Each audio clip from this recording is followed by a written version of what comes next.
جو اپنے پنجوں سے ہاتھیوں کو اٹھا لیتا ہے۔ کوہ مخ میں پائے جانے والا ایک طاقتور مخلوق جس نے انسانی علاقوں میں تباہی مچا دی، لیکن جب اللہ کے ایک پیغمبر نے اسے بددعا دی تو اس کا کیا انجام ہوا۔ عربی لوک کہانیوں کا یہ پرندہ سچ میں وجود رکھتا تھا، اور وہ کون سے پیغمبر تھے جن کا سامنا اس دیو قامت پرندے سے ہوا۔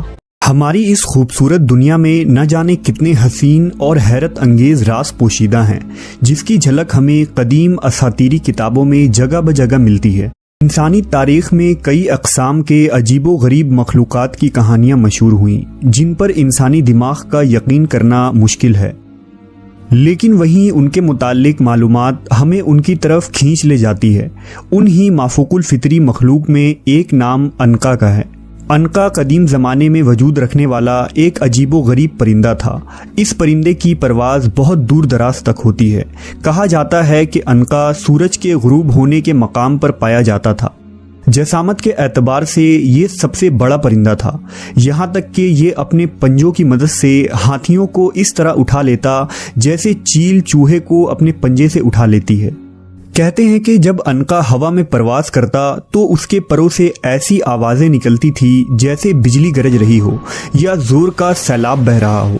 یہ پرندہ 1000 سال تک زندہ رہتا تھا اور تمام پرندوں میں سب سے خوبصورت پرندہ تھا۔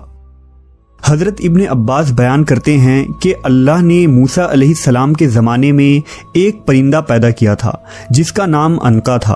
اس کے دونوں جانب 4 بازو تھے اور اس کا چہرہ انسانی چہرے کی طرح تھا۔ اللہ نے حضرت موسیٰ علیہ السلام کی طرف وحی بھیجی کہ میں نے 2 عجیب و غریب پرندہ پیدا کیا ہے، اور ان کا رزق وہ جانور ہیں جو بیت المقدس کے آس پاس پائے جاتے ہیں۔ پس پرندے کے اس جوڑے سے عنقا کی نسل آگے بڑھی۔ جب حضرت موسیٰ علیہ السلام کی وفات ہوئی تو یہ پرندہ یہاں سے اڑ گیا اور اس نے حجاز کی سرزمین کو اپنا مسکن بنایا۔ روایتوں کے مطابق اس زمانے میں عرب کے شمالی علاقوں میں اہل رس کی قوم آباد تھی۔ اہل رس کے علاقے میں ایک پہاڑ تھا جسے مخ کہا جاتا تھا۔ ان پہاڑوں میں کثرت سے جانور اور پرندے رہتے تھے، جن میں عنقا پرندہ بھی شامل تھا۔ یہ پرندہ اس پہاڑ پر سال میں 1 مرتبہ ہی آتا تھا۔ یہ پرندہ دوسرے پرندوں کا شکار کیا کرتا تھا۔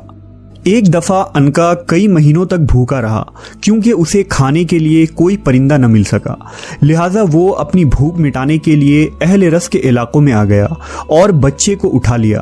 کچھ دنوں بعد دوبارہ اس نے ایک لڑکی کو اٹھا کر لے گیا۔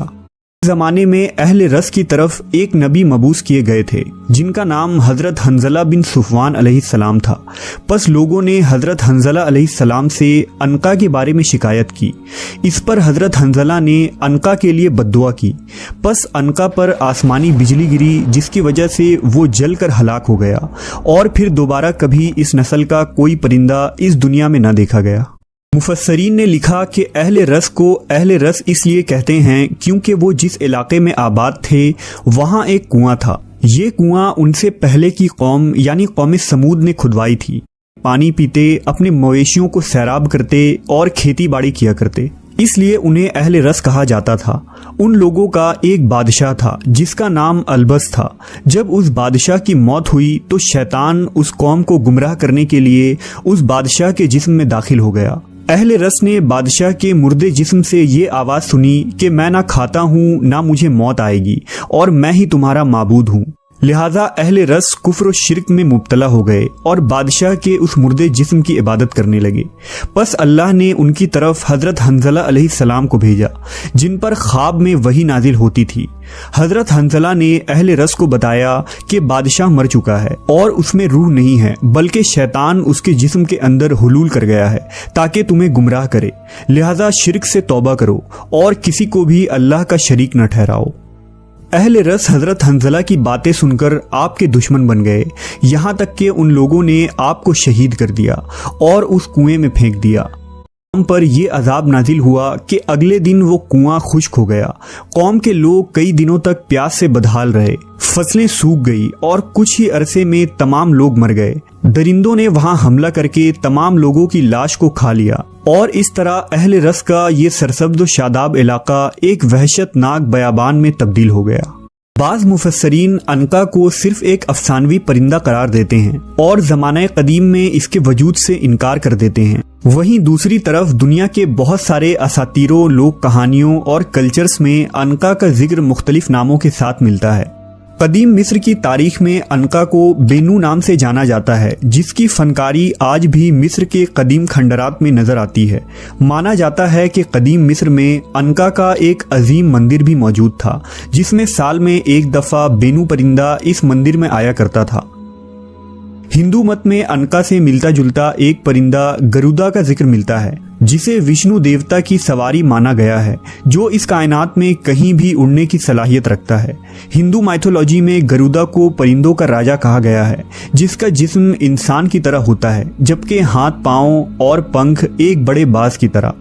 وہیں چینی لوک کہانیوں کی بات کریں تو عنقا جیسا پرندہ کوان ہے، جس کے بارے میں چائنیز کہانیوں میں مانا گیا ہے کہ یہ پرندہ نہایت ہی سریلی آواز نکالتا تھا اور یہ جس شہر کے اوپر سے گزرتا وہاں خوشحالی آ جاتی تھی۔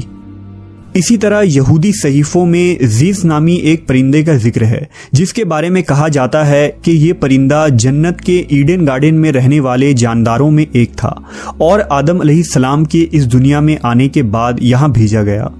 جبکہ گریک اور رومن مائتھولوجی میں گریفن نامی ایک عظیم مخلوق کا ذکر موجود ہے، جس کا جسم شیر کا اور سر پرندوں کی طرح ہوتا ہے، جسے کنگ آف دا بیسٹ کہا گیا ہے۔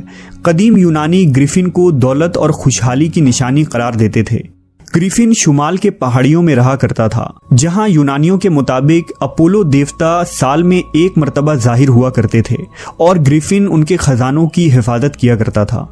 ایک مشہور میت کے مطابق جب سکندر اعظم یعنی الیگزینڈر دی گریٹ دنیا فتح کرنے نکلا تو اس طویل سفر کے دوران اس کا سامنا گریفن سے ہوا، جسے اس نے پکڑ کر قید کر لیا۔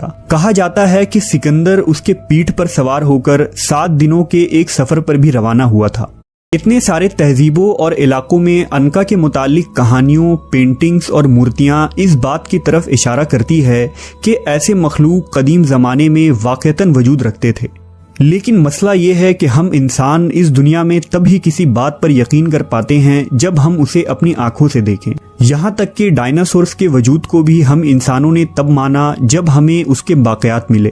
لہٰذا ممکن ہو کہ مستقبل میں ہمیں ایسے باقیات یا فوسلز مل جائیں جس سے یہ بات ثابت ہو کہ عنقا کا وجود ایک تاریخی حقیقت ہے۔ Subscribe